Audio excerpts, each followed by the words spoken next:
Hello, welcome to The Drum. I'm Julia Baird. Coming up, Labor demands the government release its Commission of Audit report. The High Court rules to recognise a third category of gender. And has the Australian media become more politically partisan? Our panel tonight, Cassandra Wilkinson from the Centre for Independent Studies, Daily Telegraph columnist and opinion editor Sarah Marquand, and in Melbourne, the host of ABC RN Sunday Extra, Jonathan Green. And of course, if you're at home on Twitter, please join us using the hashtag #TheDrum. First up, now here's a sobering thought. It seems the budget might be in even worse shape than expected. The Commission of Audit reportedly thinks the government needs to find over $60 billion in savings to reach a surplus by 2024. The Australian newspaper says the Commission believes revenue figures over the next decade could be far worse than predicted. The Prime Minister says he's determined to rein in spending. People need to understand that while we are going to ensure that the Commonwealth Government's spending is reined back so that the Commonwealth does live within its means, what we're interested in is ensuring that the services that people get are maintained and improved. It's government which becomes more efficient, becomes more cost-conscious. The Coalition received the Commission's final report earlier this week, and Labor's demanded the Treasurer publicly release the full document before this weekend's Senate election. How about releasing all of the Commission of Audit for the people of Australia to read, for the people of Western Australia to read before Saturday's by-election in the Senate? There is no excuse for Joe Hockey not to release the Commission of Audit report. Jonathan Green, this tug-of-war over release is strangely familiar. Costings, estimates, budget figures. Yes. Now the Audit Commission. I mean, is the government under any compulsion to do so before the WA Senate election? We have been here before, haven't we, weirdly? It's spooky. No, they're not, of course.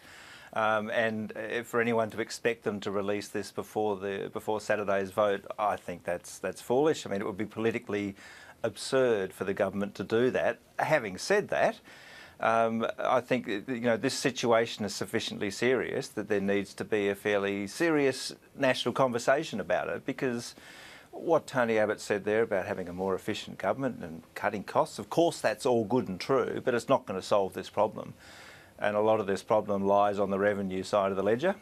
And we need to have a conversation about costs, we need to have a conversation about tax, and we need to have a conversation about how much of both we're prepared to bear, and we kind of need to do that as soon as we can. You don't think we're having any of that conversation now? Well, it's not informed by, a full picture of the facts that confront us. Right. And that's what, and it's good that we've had the Audit Commission, and it's good that there's been this rather thoroughgoing look at things.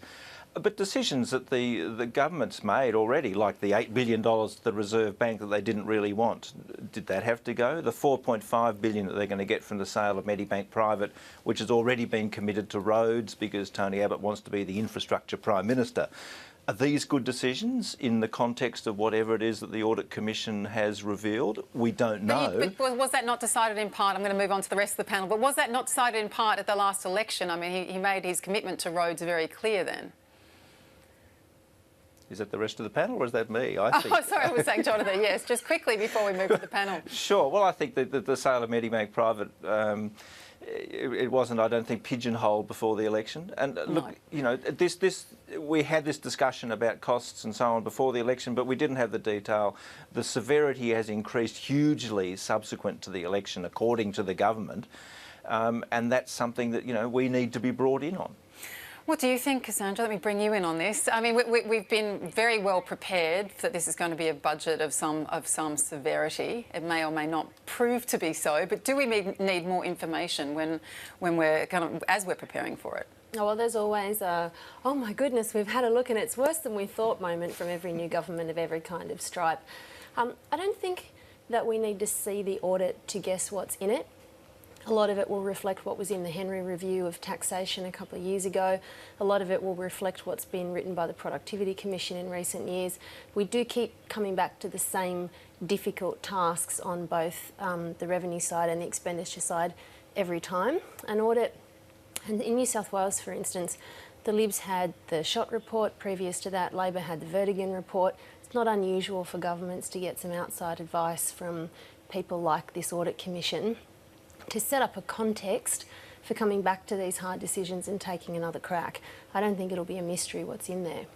But are we, Sarah, having enough of a discussion? We're talking about the cuts and where that's going to come from a lot. Are we talking enough about the revenue, which has not been increasing as much as the government has hoped for, decline in the GST, not as much in terms of company tax, and obviously we're getting rid of the carbon and mining tax, the latter of which did not bring in as much money as they thought. But are we actually having that conversation? Is that the part of it that's missing? I think it's something that's always missing from the national dialogue. It's much easier to talk about what to cut. It's easier for both sides of Parliament. For obviously when you're in government, it's easier to talk about what might need to be cut, and certainly much easier for the opposition to throw stones and say, oh, they're going to cut everything to pieces. So the discussion about raising revenue is a much more difficult conversation, and then naturally is one that You're saying everyone... we avoid them. Yeah, that's right. Yes, it's strange how we tend to avoid the difficult conversations, and absolutely what Cassandra says is completely right.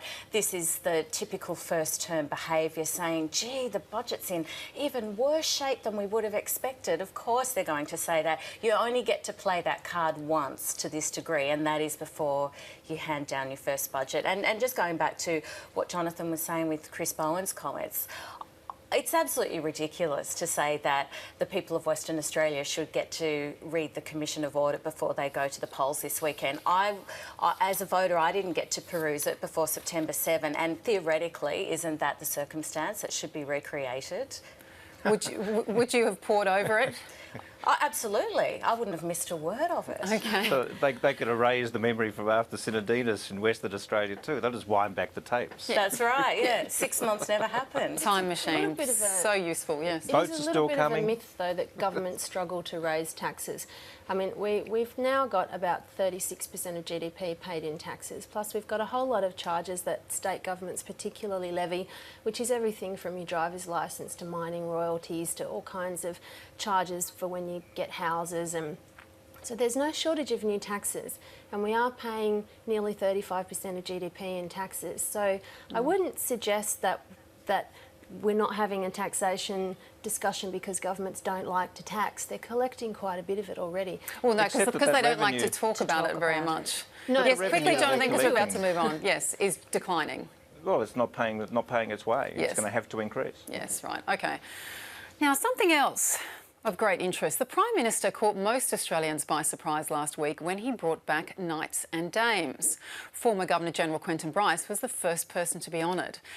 But exactly when she became a dame still isn't clear. Now, Fairfax Media has been looking into this matter, but neither the Prime Minister's office nor Buckingham Palace has provided the exact date Dame Quentin took on her new title. A spokeswoman from Tony Abbott's office told Fairfax, "We just don't want to release it." Now, Sarah, does this strike you as peculiar given that our Prime Minister is such a stickler for kind of protocol when it comes to the monarchy? The whole thing strikes me as peculiar. The whole fact that we are actually discussing dames and knights in 2014 in Australia, an alleged democracy, is absolutely crazy. The fact is, you go onto social media, everyone out there's been calling themselves Sir and Dame. So I think Quentin Bryce should just call herself whatever she likes, and everyone else is doing it. But it just cuts to the absurdity of this archaic system that it has to be signed on a certain type of parchment to take effect. It is a sheer reminder of the ridiculously of this situation that the Prime Minister is trying to drag the country back to this time. Right, which is why it's fascinating, isn't it, Cassandra, that he says that, the Prime Minister's office was saying, well, it's been electronic. There was electronic communication. We just haven't got to the parchment moment. I don't know, Dame's We don't Knights, know. is she? Oh, my God, I can barely stay awake. It's just... Jonathan Greedy, are you awake? I want to ask you I'm whether this awake. is in fact a covert Republican action. Like, Yeah, if it's true, this now is the the Prime long Minister's game. office, if the Prime Minister's office is saying, look, it is all fine, it's kosher, but we just won't release it and we won't tell you what date it is, okay.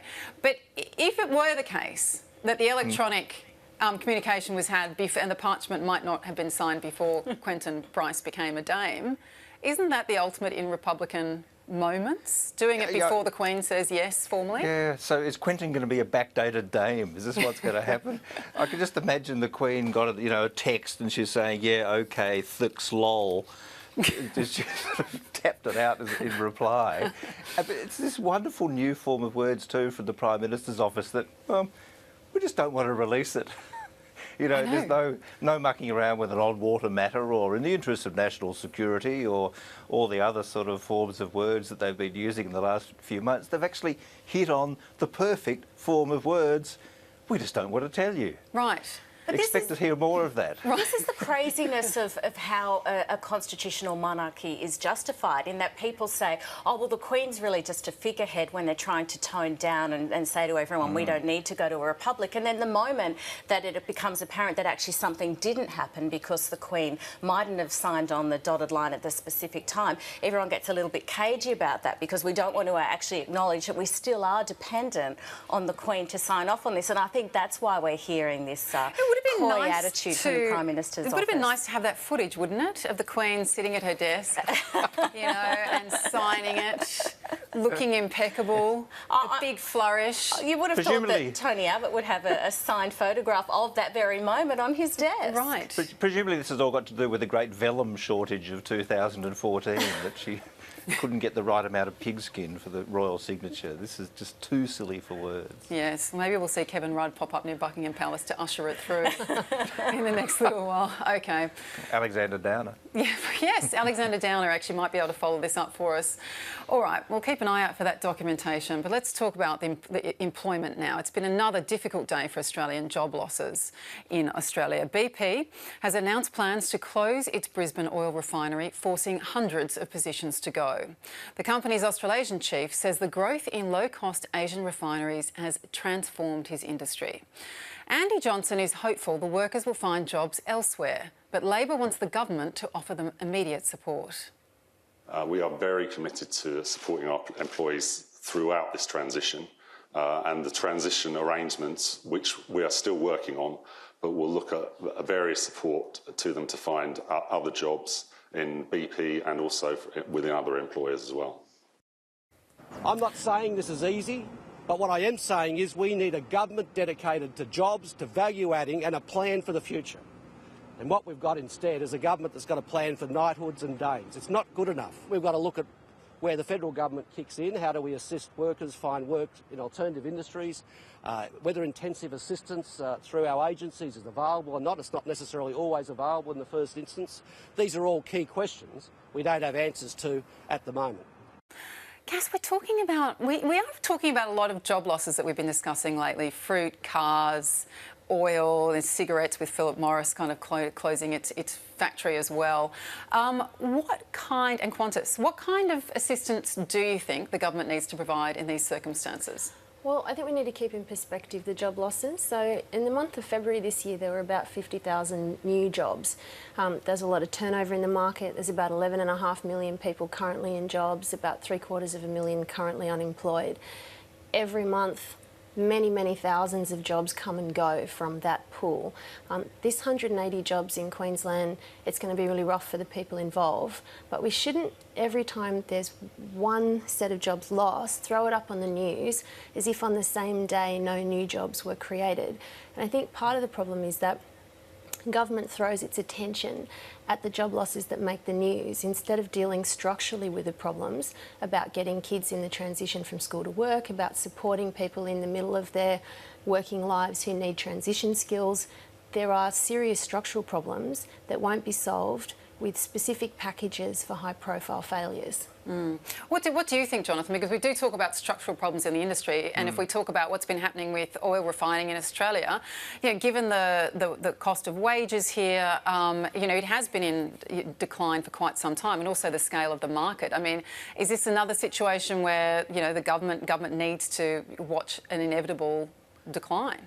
Well, as Cassandra says, the last thing the government wants to do is drag us back to the mid-60s and start, you know, responding with a sort of a too protective attitude. I mean, our economy is in transition. Things are changing. We are paid more than competing countries in things like oil refineries. Our costs just put us out of the market. We need to find ways in which our cost structures can be supported by the value of the things that we produce.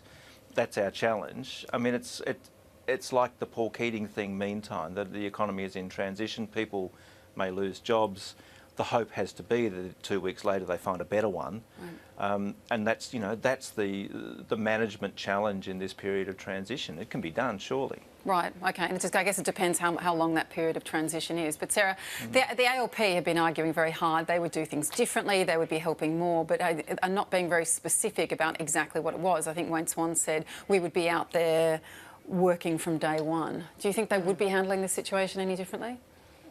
What does it even mean when you say we'd be out there working from day one? They've been in government since 2007, and I'm sure they were out there working from day one, and people are still losing their jobs. It's not like that has just happened in the last 6 months. We've seen, going back to some of the manufacturing losses that happened earlier this year, that these are problems that were years in advance. Some people might even say decades. So certainly, as the panel have mentioned, we are in a transitional period. There are no easy answers to this, and I think it's just about governments helping people transition. I agree with what you say, Cassandra, about the fact that it's easy to fixate on this. And of course, I'm certainly not anti-union, but obviously the unions have to come out and take a very strong line whenever there is a strong job losses, and that's a lot of what we see when this happens as well.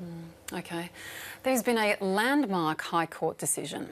Sydney-sider Norrie May Welby has been granted the right to be recognised as neither male nor female, but sex non-specific.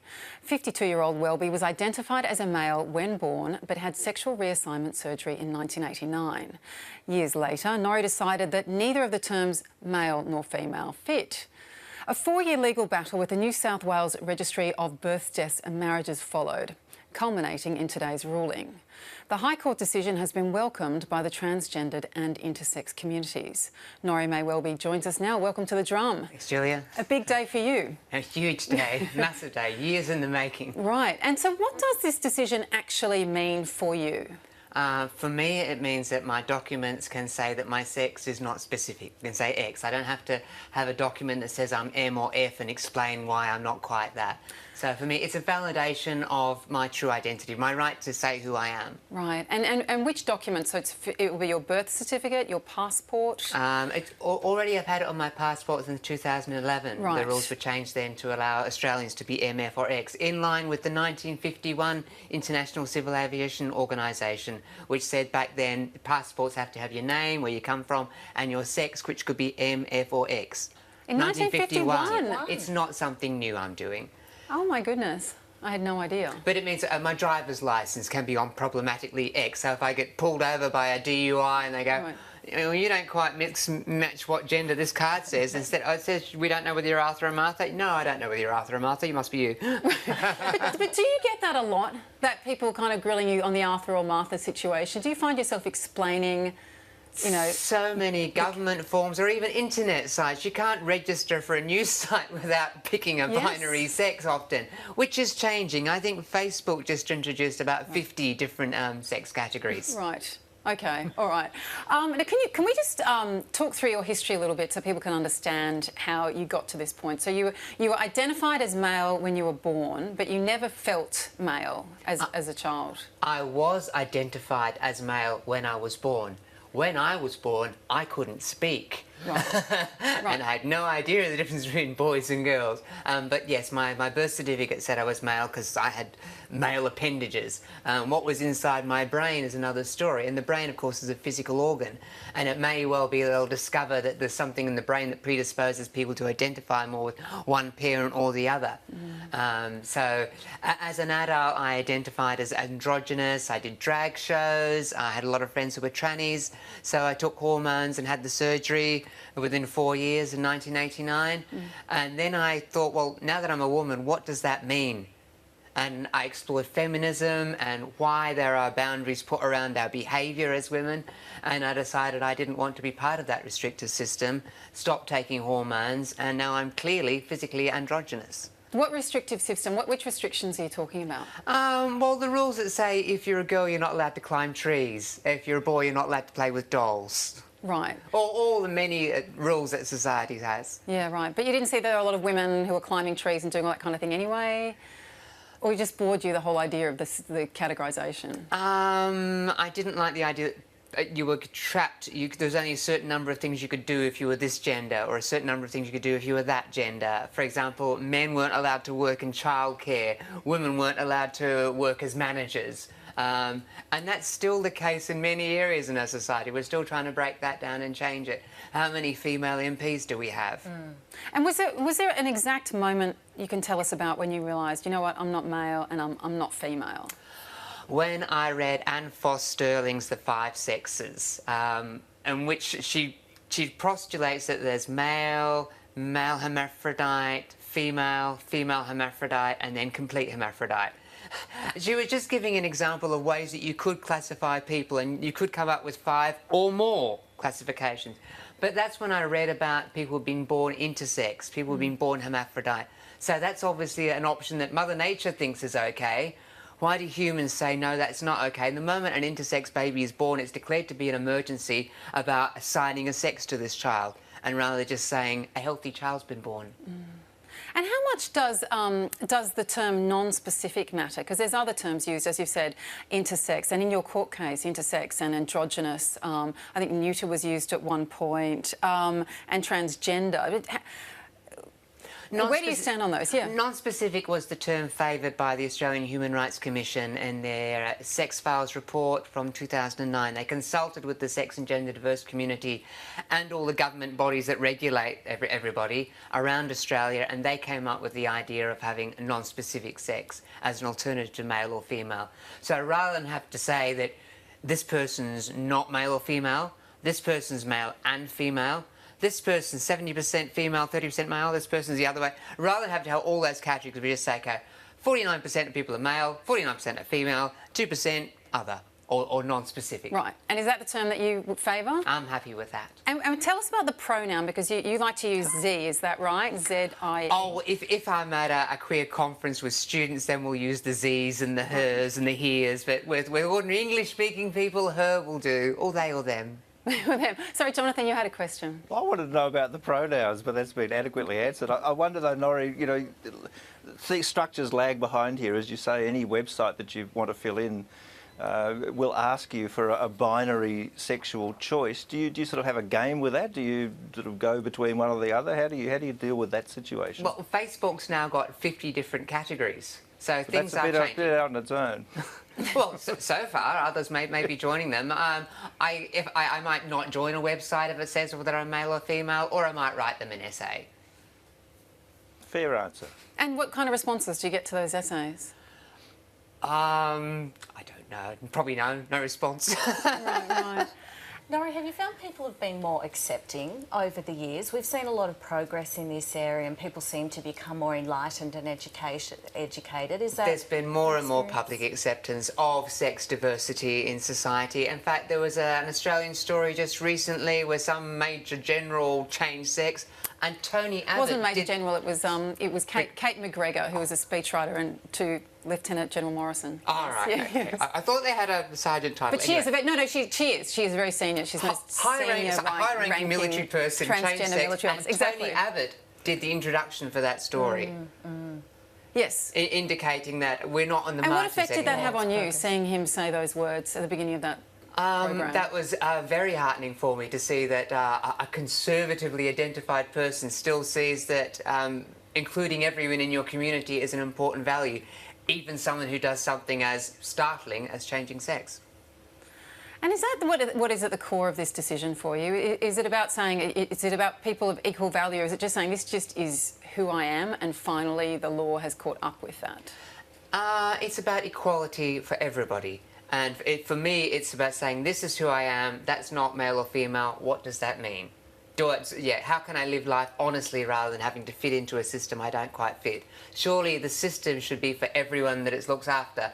It's not the job of the people to conform to fit the system. It's the job of the system to look after all the many different kinds of people.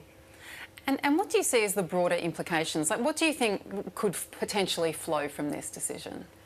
Well, marriage equality is one thing that could potentially flow from this decision. The United Nations currently guarantees the right of every person to marry and form a family. That might stand at odds with the current Australian Act that says marriage is between a man and a woman. Because here I am, a human person, an adult person, Australian, who's not a man or a woman? What if I want to get married? Who's going to stop me? Who can stop me, given that the United Nations guarantees me that right? I wonder if, when you were deciding on non-specific, if you considered none of your business as an option. It seems to me there's a whole lot of lovely implications out of what you've done, that essentially there are other places where we might all start to essentially say none of your business. Yes. And that's something that came up in the Human Rights Commission inquiry. They found that there would be many people who would rather not say what they sit on. Yeah, right. Nora may well be. It's been a very big day for you. Thank you so much for coming in to talk to us on The Drum. Cheers, There's a Julia. lot of people that Thank want to you. talk to you today. Thanks so much. OK, coming up next on The Drum, has the Australian media become more politically partisan?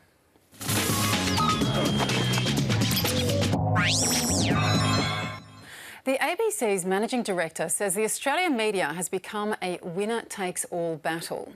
In a speech last night, Mark Scott predicted news coverage could become more segmented and more targeted towards specific political views. The public broadcaster's boss also touched on the print industry. He said Fairfax had become a digital media business and News Corp could soon hold 80% of capital city print sales. Mr Scott said you could argue that News Corporation newspapers have never been more assertive in exercising media power. Now, I'm going to have to go to you first on this, Sarah. We're talking, I mean, because a lot of it he was talking about the concentration of ownership and of the presence of and monopolies in some cities of News Limited. Do you think we need to be concerned about further concentration of ownership of the media market? Well, actually, his words were chosen so carefully, and I hope that some of the people that participate in this easy mudslinging actually listened to what he said. He didn't say that they control 70% of the papers and that they could control 80% of the papers. What he said, which is the truth, is that 70% of the newspaper buying public choose to buy a News Corporation paper, and that potentially that could move to 80%. Now, that's in the hands of the public, and that's in the hands of the newspaper buying public, as it always has been, and people can scream and shout and get hysterical about all they want. That is their right. But there's no point pinning it on any one media organisation. But you're also talking about the range of offerings within a market. You know, Absolutely. as other newspapers go, it will become concentrated. So it's about the range of choices someone has to. That's right, but also consumers have to exercise their choice, and they have made their buying decisions fairly clear, which is why we see that one print publishing company, like I say, do sell 70% of the papers in this country. It's very different to saying that they control 70% of which has become a bit of an urban myth that a lot of people, propagate as though it's fact. I agree with him, though, when he says that I think journalism is increasingly becoming more partisan all across the spectrum.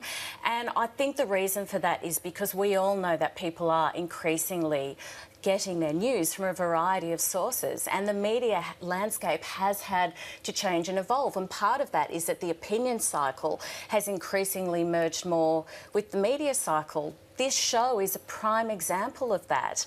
This show wasn't around 10 years ago. People were looking more for a straight news bulletin. That still exists, and straight news pages still exist within newspapers. But people are looking for a bit more value and a little bit more direction. And in terms of participating in this debate as to the eternal left-right, well, I'm of the very unfashionable opinion that I simply refuse to buy into that. I jumped in a cab tonight from News Corp to come over here to the ABC, and my cab driver said to me, "Oh, you're headed to enemy territory."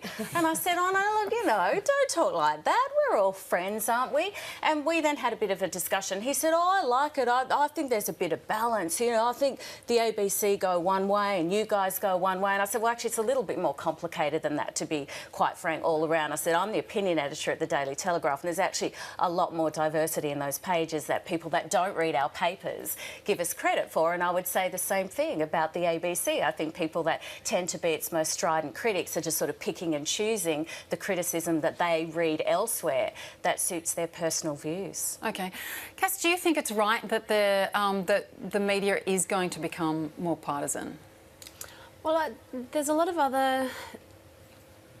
what's the right way? I guess what I come back to always is the music industry and the publishing industry and the newspaper industries and film industries have all been in this massive digital distribution change the last 20 years. What's happened that matters most of all, I think, is that the amount of consumption keeps going up. So the challenge for media is to find better ways to pitch their product, better channels to market. But the great thing for all of us is there's more people out there who want it, and much more diversity. I mean, I read The Australian and I also read Junkie religiously as well, and that's a thing that didn't exist 6 months ago. And that's great writing from, you know, really strong voices. And I guess I just think if you mix it up, the idea that there's just going to be Fox viewers and ABC viewers is a little bit pessimistic about the good sense of media consumers. Okay, someone with good sense, Jonathan Green, do you want to respond to that? How do you see partisanship playing out, you know, in the current market, and do you think that's going to increase? I was at the speech last night, and yes, Mark Scott was choosing his words with extreme care. I mean, the point Sarah makes about choice and about the 70% of papers that are bought are News Corp papers. The choice point doesn't apply to Brisbane, to Adelaide, to Perth, to Hobart, where the papers are exclusively monopolised by News. And from what Mark Scott was saying yesterday, I mean, this becomes a problem. If Fairfax exits that market, there's still great influence in terms of informing our democracy in our newspapers. Yes, we've got more diversity than ever before, but those papers tend to carry the bulk of our sort of politically charged news discussion. And I think it's unquestionable that the News Corp papers are becoming increasingly politicised and strident. As an example of the way in which they can twist the agenda to suit their own needs, you only have to look at the headline that The Australian gave to Mark Scott's speech last night, in which he was talking about, in a cautionary way, about that monopoly interest and that monopoly interest in the hands of a group which is becoming increasingly politicised. The headline was, News Corp papers still set agenda, Scott. That's not what he said. I mean, that was what he said, but not in that way. He said the mainstream papers still set the agenda. Do you want to respond to that, Sarah? Well, I think you just can't win, can you? When the papers are, you know, it's very easy to say, oh, newspapers have become irrelevant, no one cares about what they say, and then the next minute you're being accused of brainwashing and controlling the country. So, actually, no, I think that is what he said. He was saying that they're acting potentially more assertively and aggressively than ever before. And, you know, it's a battle out there. It is a battle in the modern media. Everyone is fighting for survival, including News Corp. Jonathan, if I can just put that back to you. On that basic idea, there is an assumption built into the speech that that pattern will continue, that the old style, you know, newspapers, he said, are losing revenue, losing their commercial clout, but still have their political clout and still set the agenda for most of the other media today, which I think is demonstrable in a number of ways. But given the situation commercially, can we expect that to continue? Well, it goes down to what begins to work commercially, I guess, and what we see working commercially in that sort of mass circulation sense is papers like the Daily Telegraph, is papers like the Herald Sun, is papers that take a pretty strong line, a tabloidish kind of formula that are pretty punchy and populist. And that's probably going to be the sort of paper that endures. Now, we know that a paper like The Australian is a loss-making operation. The extent of that loss is debatable, but it doesn't make money. It's going to be the tabloids that survive in this environment. And yes, there's going to be a lot of other outlets and people get their news in a lot of places. But those big mass markets are going to concentrate around these little papers that will carry an increased responsibility to tell it straight. You're saying they will survive in the print market, are you saying, or across the board with the media? Well, yeah, in the print market. I mean, and what we see electronically as well as things like the success of, for example, the Daily Mail, which has a formula of utter triviality and great stridency, and that's globally successful. I mean, we're at an awkward spot, an interesting spot, where what survives and what flourishes may not necessarily be the thing which is doing us the most good in terms of a fourth estate role. Right, that is the great question, isn't it? All right, something that has been covered across various media outlets is domestic violence advocates who fear Victoria's new child abuse laws could unfairly affect some women. The legislation makes it a crime not to tell authorities about child abuse. And victim support groups say some women don't inform the police because they're afraid of their violent partners. The laws do make an exception for people who fear for their own safety, but Dr Chris Atmore from the Federation of Community Legal Centres worries that's not enough. She's told The Age that juries might not understand self-defence laws and could send domestic violence victims to jail. What do you make of this, Sarah? Is this adding a potential kind of further burden or punishment on women who might be trapped in very difficult situations? Well, that's what Rosie Batty is claiming, the mother of Luke Batty, who was killed earlier this year at the hands of his father. And she has said that this is putting the onus back onto women and the victims. And that's obviously tragic that she feels that way. She's already been through so much. It was very powerful. When she spoke about it, it was very powerful and very moving. Absolutely. Because she said what she feared would be a consequence would be the death of her son. And let's be very clear, if we need to be, that it is the perpetrator of abuse who is the villain. Right. But that said, I agree that imprisoning women it's clearly untenable, and it's really important that the law does say if you are in fear of your life, that this does not apply to you. No one can ever pretend to understand the myriad of reasons, complicated reasons of why a person stays in an abusive relationship or a home where abuse is being carried out. But the gist of these laws is actually really important, and it's a bit like the discussion about smacking children. I don't agree with imposing a law where a good parent is fined for giving in and smacking their child, but it is important that we have that national discussion about where the line between discipline and abuse blurs.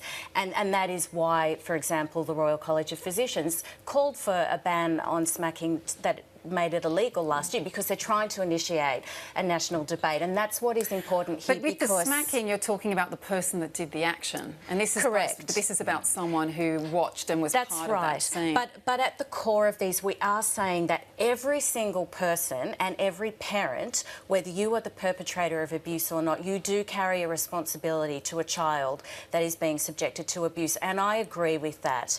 And I think, as difficult as it is, if someone is in that situation, there is a young child that is also being subjected to that abuse. They have no decisions. They don't even have the luxury of the complicated psychological situations that I was talking about, or the economic factors that make it so hard for an adult to remove from the situation. A child is 100% dependent on their parents and their caregivers taking care. If you have one partner inflicting abuse, then unfortunately the responsibility might fall to the other partner to intervene. Should they be legally held accountable? Are they the real villain? No, but they can't simply turn away. And just quickly, Jonathan, but what of this exemption to say, you know, for people who do fear for their safety? However, you know, a lot of the domestic violence advocates, people active in that issue, have said that it's only talking about an immediate threat to their safety, and not to kind of a long, you know, running, simmering kind of coercive situation. I mean, there's a sense in this of again pinning the abuse back on the woman, which, you know, reinforces the victimhood. I mean, here we are dancing around the bloodied form of Joe Hildebrand, who sparked quite a furore on this issue today by saying that the woman had to inform on the child abuser regardless of the consequence. I don't think it's that simple, and I think the responsibility for the abuse lies with the abuser. And the people around that abuse have varying degrees of responsibility and varying requirements to say something about it, and the law needs to tread with extreme care around that, because there may be no choice and there may be great risk, and whether those things would play out well in a court of law, you know, as we see with sexual violence cases in the court of law, is a really difficult territory. Right, and especially since we're having such a broader cultural discussion about sex abuse at royal commissions and so on, and secrecies and cover-ups. But finally, before we go on the drum tonight, now the American comedy Seinfeld famously billed itself as the show about nothing. Now a French TV channel has come even closer to fulfilling that bold claim. Earlier this week, public broadcaster France 4 aired a 9-hour program of a man walking backwards through Tokyo. It's called, understandably, slow TV, and is described as a new genre of marathon programming. Cassandra, would you watch that?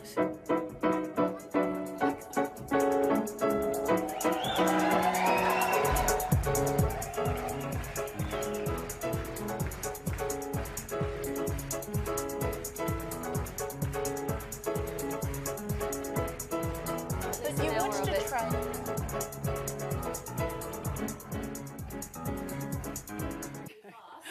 TV a go. Okay, what do you think? Well, honestly, if you want to watch slow TV, just watch daytime TV. I used to work for a magazine that was about soap operas, and they go on for years. You watch that for 10 years and nothing happens. So, you know, 9 hours, that's got nothing on The Bold and the Beautiful. They can drag it out for 10 years. Yeah. I used to do that. Jonathan, would you watch a burning log or someone knitting, as has been done in the past? A glorious development. I think this is for cold climate countries, this kind of television, you know, where you're sitting in a cellar for 6 months of the year with nothing to do but peel potatoes and drink vodka. This is the kind of television which suits them. I only hope that this technique never falls into the hands of the people who brought us 2.5 Men, because that could be seriously dangerous to health. Really, you don't think it might be like someone like I watch with 2 screens like most people do all the time, and sometimes I don't mind having something really kind of most relaxing. people don't do that. Most people don't? Okay, many people of my acquaintance, unfortunately, who go home to switch on their computers at night, it's not so bad having something like that in the background. Would you contemplate that? Yeah, 2-screen person. Yeah, okay, we have another one Could right I venture here. that you perhaps just turn the TV off and just read or have your own silent thoughts in silence? What? Paper Kindles? Yeah, that's right. All right, well, many options there, but that is all for The Drum tonight. Thanks to our panel, Cassandra Wilkinson, Sarah Lemarquand and Jonathan Green. You can check out The Drum online at abc.net.au/The Drum. Join us again the same time tomorrow night. We'll see you then.